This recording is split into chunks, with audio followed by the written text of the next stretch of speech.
Power Book 3 is back and they did a phenomenal job. This opening episode 1, felt like a masterpiece to me, and I critique and watch a bunch of different stuff.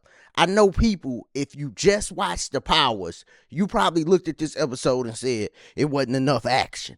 You might have looked at this episode and said it wasn't two people getting intimate and random scenes where people just getting it in. You might have looked at this episode and said those things, but when they did have intimate scenes with Ra and Unique, it was perfect. It was perfect timing. When they did show action, when Howard had to take Burke out, it was perfect.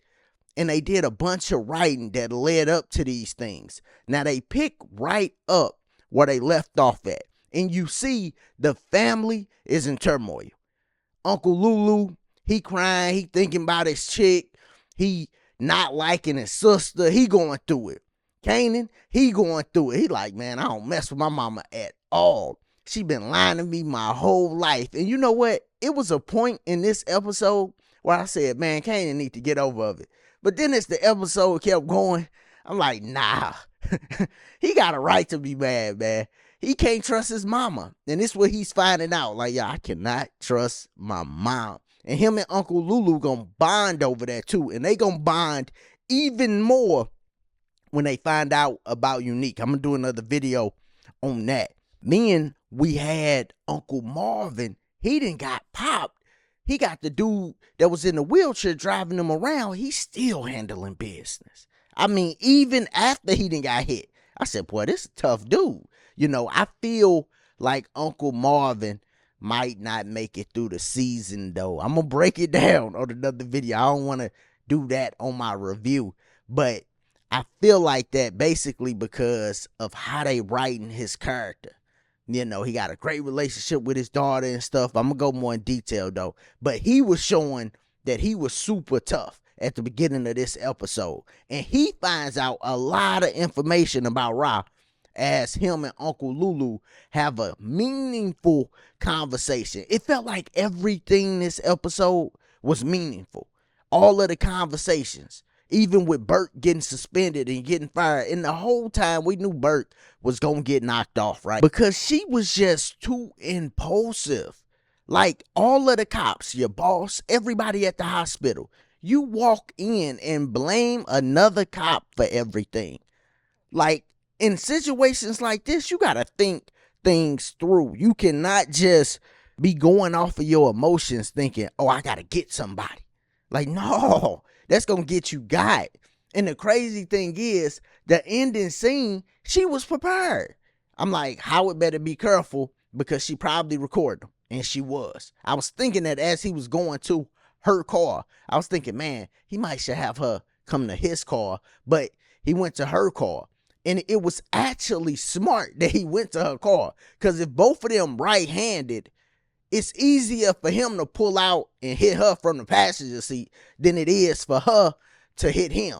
And she was ready. She had her burner right there. She had a gun. She had it loaded, cocked, everything. You know, she was ready. But he hit her so quick. And it looked so realistic how he did her. I'm like, oh, this was cold. That was a cold scene right there, man. Now, I do watch some of these scenes and think it's a good thing that this show takes place in the past. Because if it was today, with technology how it is today, I don't think Howard would even be able to do her like that and get away with it. I think it'd be way easier to catch him. But that scene was fire. Another fire scene was Unique and Ra.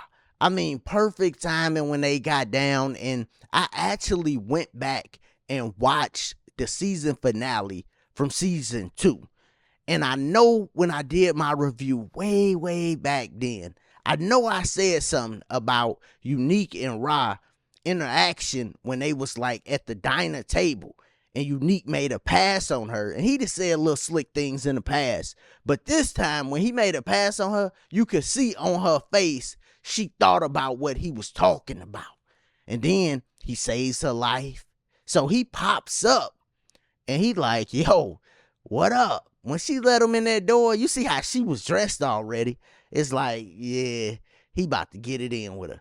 I knew it. And they definitely got it in. What's crazy is he came in and was talking about the business. Boy, you ain't there for no business, boy. Like, come on, dog. We already know. You know how you go over chick house and you got to talk about something else for a second, and then you like, all right, come on, let's get it in. Like, we already know where this going. But that was definitely a high for Unique in the episode. Now, he do got some lows in the episode too, and I think he got a big problem on his hand. And this is his brother Ronnie. This guy do not think Unique should be running the business, first off. And then he's stuck in his ways. But it's your brother. So this is a problem. It's your big brother, right? Like, he coming out of jail, popping up at the house. You like, yo, what you doing home? He like, you're bleeding. You got cut? There you go, lying again. So you can see the dynamic of them two, and it's like the big brother still look at Unique like, man, you the little man, man. You ain't doing this right. You working under Ra. Like, you ain't doing none of this stuff right. So that's going to be a problem. And I can actually see Unique putting a play together to take his own brother out. Unless, it'd be a situation where his brother saved him from getting knocked off and then they develop a relationship from that. But I can see Unique like, man, my brother a problem, dog. Like, I got to take him out. And then with him getting with Ra, I don't even know what he going to do with his baby mama. And is she going to just be there too? Is Ra going to be like the little side jump? And when people find out about their situation, everybody gonna go crazy. It's probably gonna affect Uncle Lulu and Kanan the most, but everybody gonna be upset with Ra when they figure out what she did with Unique. Best believe that. Now, going forward, it's two characters that I want to see more from. One is Jukebox. We see her going through the situation. She lost her mom. They showing her mom's memorial. She's being sad. You see her pick up the Bible. You also see scenes where they talking about her going to the military or her being a cop. They putting those little details in. But I want to see how she becomes this savage that we knew from the original Power. So I'm expecting something to happen where she knocks somebody off, or she really start getting her hands dirty before she becomes a cop or decides she want to go to the military or something like that. So I'm looking forward to seeing her character develop a little more in that aspect. We got to know Jukebox and her upbringing and stuff, but we need to see that savage come out of her a little more, so I can know, okay, this how we got the Jukebox that we met in Power, because she was a straight savage when we meet her in Power, right? Now, with Kanan, we starting to see that with Kanan. We seeing what is going on with him that's making him be who we knew from Power.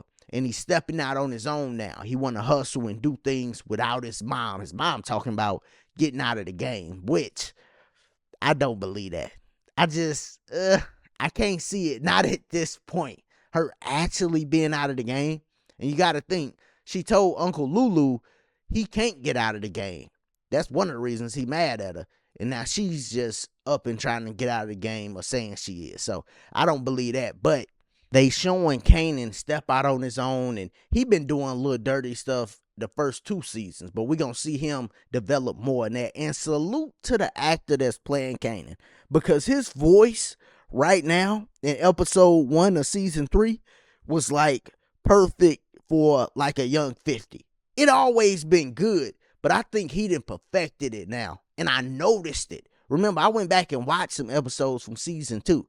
I can notice the difference in him talking in this first episode. Like, I'm picking up on it. I'm like, dang, he sound different. He sound better. He sound more close to 50, right? Which is the older Kanan. So I really enjoyed this episode. And if you've been on the channel, this is actually my favorite Power out of all of them. It just give me that feel that I be wanting to see. And I think it's cause back in the day, then you got 50 doing the narrating. Like it give me that feel. Now, my favorite scene from this episode gotta be the Howard and Burke scene, because we've been leading up to this for a while, and the way they shot that was perfect, man. It was a great scene, phenomenal. And my least favorite scene, I gotta be honest, I don't even have one, man. Y'all let me know. What did y'all think about this opening episode? Did you feel like it was too slow for you? They didn't have enough action? Or did you enjoy it like myself, man? Now, if this your first time here, make sure you sub to the channel. We will be doing reviews, different videos all throughout this season. So make sure you sub to the channel. Check out the other content. I got a lot of content on the channel. Click that like button. And as always, y'all be easy. Be safe. Peace.